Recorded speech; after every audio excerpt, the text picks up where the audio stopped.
তীব্র গরমে বিদ্যুৎহীন হারোয়া ঘুমহীন রাত কাটাচ্ছে শিশু বৃদ্ধরা। উত্তর 24 পরগনার বসিরহাট মহকুমার হারোয়া ব্লকের মাজমপুর কামারবাড়ি মোড় সহ একাধিক এলাকায় বিদ্যুৎ বিভ্রাট এখন নিত্যদিনের যন্ত্রণায় পরিণত হয়েছে। সামান্য ঝড় কিংবা হালকা বৃষ্টির আভাস পেলেই বিদ্যুৎ যেন নিজে থেকেই বিদায় নেয়। কখনো 1 ঘন্টা, কখনো পুরো রাত। ঘরে অন্ধকার, বাইরে অস্থির গরম, ঘুমহীন কাটছে রাতের পর রাত। গরমে অতিষ্ঠ হয়ে উঠেছে হারোয়ার জনজীবন। দিনের বেলায় উত্তপ্ত বাতাস আর রাতের বেলায় বিদ্যুৎহীন ঘর, এই দুইয়ের মাঝে শিশু, বৃদ্ধ, অসুস্থ মানুষজন চরম বিপাকে। কেউ ফ্যানের বাতাস পাচ্ছেন না, কেউ পানীয় জল তুলতে পারছেন না। এই বিদ্যুৎ বিভ্রাট শুধু গৃহস্থলী নয়, প্রভাব ফেলেছে ব্যবসা বাণিজ্য এবং শিক্ষাক্ষেত্রেও। ইলেকট্রনিক যন্ত্র নির্ভর দোকানদাররা দিনের পর দিন আর্থিক ক্ষতির মুখে পড়ছেন। দীর্ঘদিনের কারেন্টের সমস্যা। এই সকাল 5টার সময় কারেন্ট গেছে, এখন কটা বাজে? 11টা বাজতে যায়, এখনো কারেন্ট নেই। তো মানুষের বাচ্চা কাচ্চা লেগে সব সংসারে থাকা যায় এই গরমে? এই তো এমনি অবস্থা। নতুন কারেন্ট এখন পুড়ে গেছে, ও এখন তো কাজ হবে।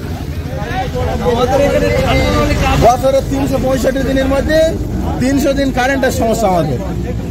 এই ভোগান্তি কতদিন হচ্ছে? 2025 সালের দাঁড় করা বেরিয়ে, তারপরেও এই সমস্যার সমাধান এখনো হয়নি।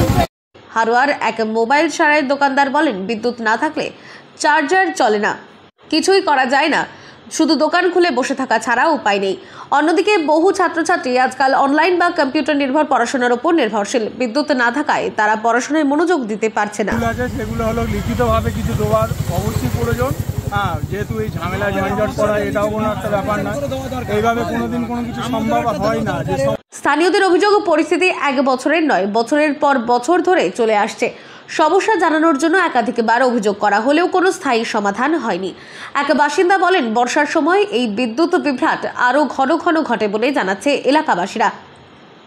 সেই সঙ্গে দেখা যায় জল জমে যাওয়া, জলপথে চলাচলের সমস্যা, সব মিলিয়ে জীবনযাত্রা দুর্বিষহ হয়ে ওঠে। হারোয়ার মানুষের একটাই সুর, অস্থায়ী মেরামতি নয়, চাই স্থায়ী ব্যবস্থা। বিদ্যুৎ দপ্তরের প্রতি আস্থা হারাতে বসেছেন অনেকেই। পরিস্থিতি উন্নতির জন্য স্থানীয় প্রশাসনেরও হস্তক্ষেপের দাবি করছেন তারা।